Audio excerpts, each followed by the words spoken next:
And welcome to The Watchman. We're coming to you from Jerusalem and a very special place in this very special city, Alyn Hospital. Now, this is a premier rehabilitation center for physically challenged and disabled young people, kids, young adults, adolescents. Groundbreaking work going on here at Alyn Hospital. We're going to show you today here on The Watchman. And one of the things we like to do here at Christians United for Israel is show you how Israel is a light unto the nations. We want to bring you the encouraging stories, the way God is moving, the great things that are happening in this land. And folks, I can't think of a better place to show you than here at Alyn Hospital. Not only, as you'll see today, the groundbreaking rehabilitation work doing with these precious little ones, but also the way Arabs, Jews, and yes, Christians are all working together in this beautiful place and doing a great thing. So come with us today from Jerusalem, Alyn Hospital, and see what is happening in this very special place.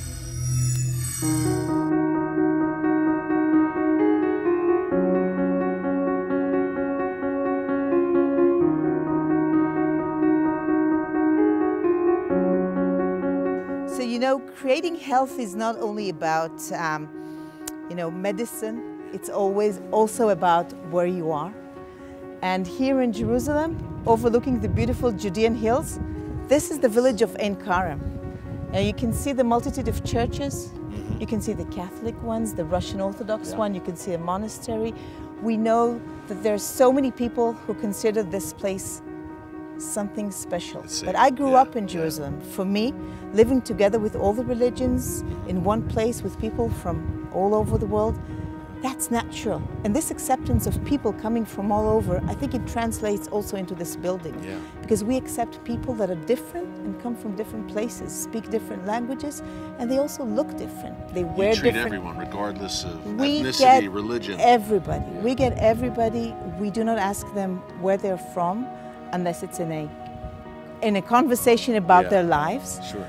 But we take very good care of understanding where they come from, because we know that at the end of their visit at Alyn, at the end of the treatment, they go back home. They don't stay in the sterile environment of a hospital. They have to live in their communities. And there's no point in trying to teach them to be my children. My children have their own life, but these children, they all go back to their own families. So we need to be very exact as to what we teach them, because rehabilitation, it comes from habitation, it's from living at home. That's what we're looking at, their communities, where they belong.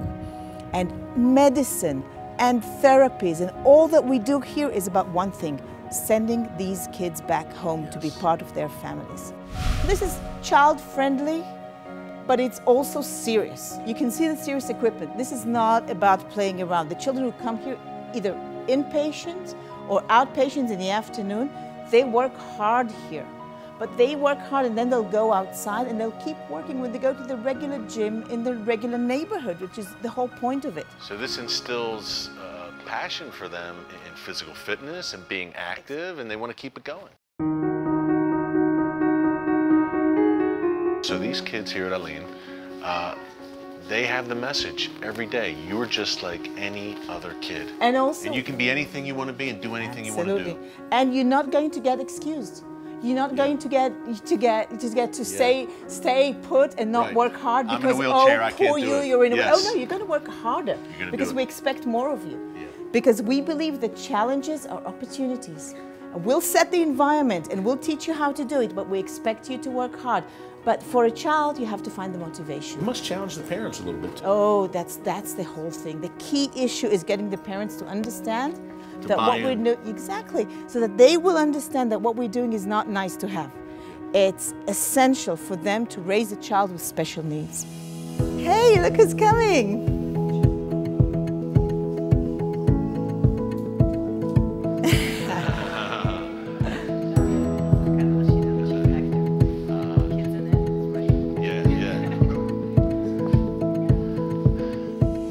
Shalom.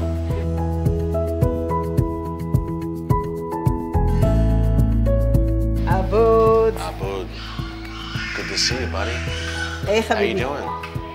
You like it here, don't you? This is a great place. אומרים לך שזה מקום טוב? שואלים אותך מקום טוב? Yeah. How old are you? בן כמה אתה? 6. Wow, you're a big guy.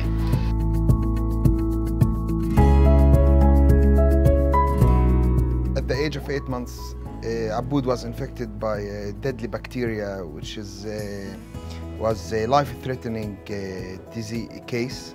The doctor told me he's gonna pass away. He's not gonna survive this disease, but he was fighting with no mercy with life. He wanted to stay alive, so he survived. After 8 months, he was hospitalized for 8 months. He lost his 4 limbs. It was a very harsh environment, and after he was out of the hospital, we were thinking where to place him. Alyn was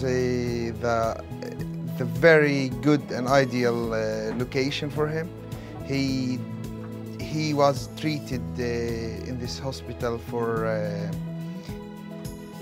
his daily needs, where we equipped him here with the prothesa, we equipped him with the wheelchair, with everything he needs to improve his life, his daily life, to cope with his situation.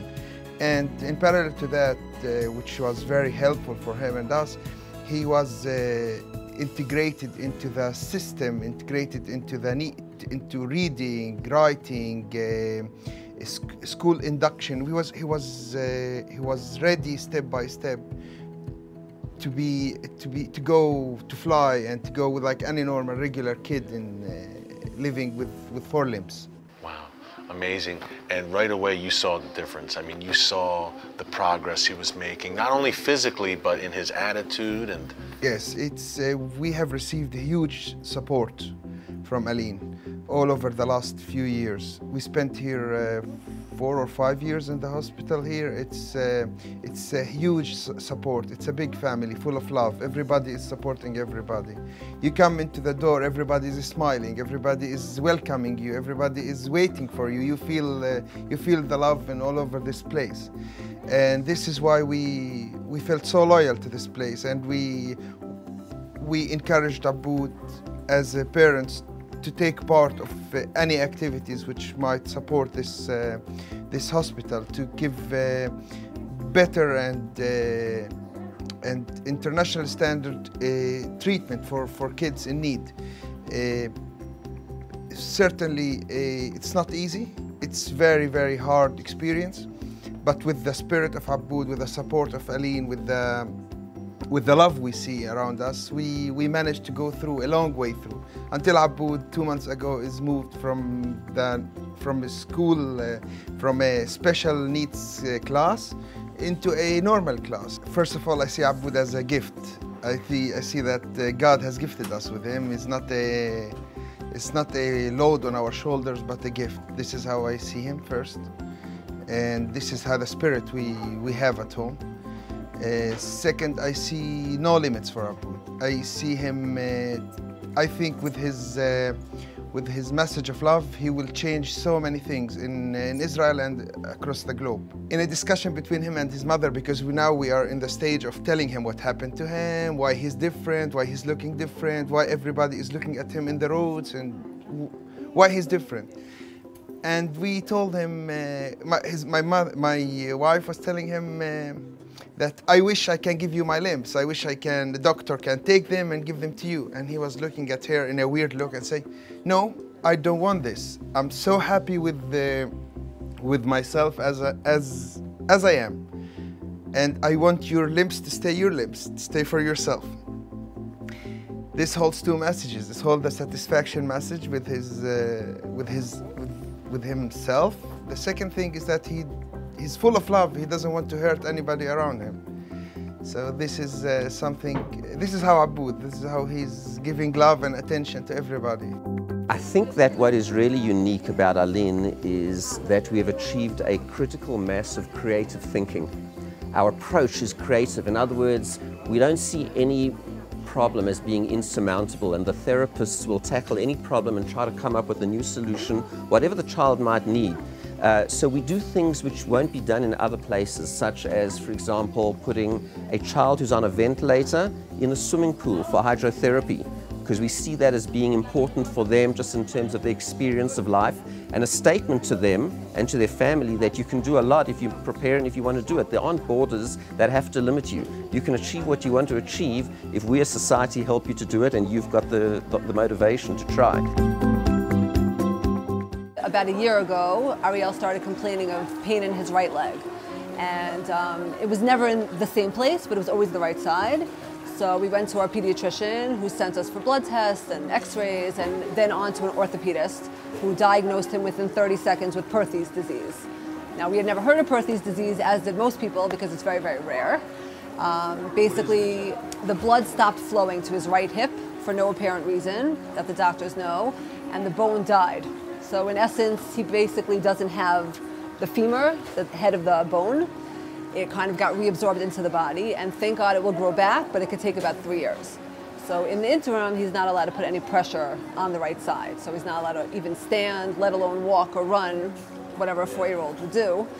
So we were told that it's serious and he's going to need intense therapy. So we tried to find a therapist on our own, and we're not successful. So in December, we went back to the orthopedist, and he told us to come to Alyn. He said, Alyn has all the therapists you would need, the hydrotherapy, physical therapy, they know what they're doing, go there. And it was amazing. And the therapists are very knowledgeable here, and the people have been friendly. It's so kid-friendly, and it's like a happy place. The first friend that Ariel made here at Alyn when we were hospitalized was a little Arab boy named Nadim. And Nadim did not speak a word of English or Hebrew, and neither did his mom, and yet they were playing together the whole time, giving each other snacks and toys, and his mom and I would just smile at each other and walk together, and she would say something to me in Arabic. I have no idea what it was, but we would laugh, and you know, it was a connection over our children.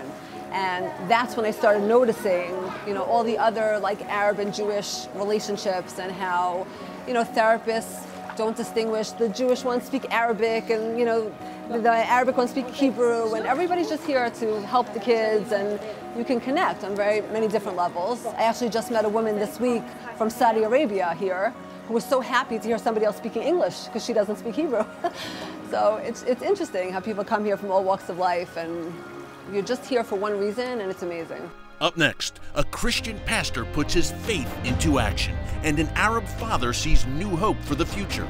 More amazing stories from Alyn Hospital, only on The Watchman and only on TBN.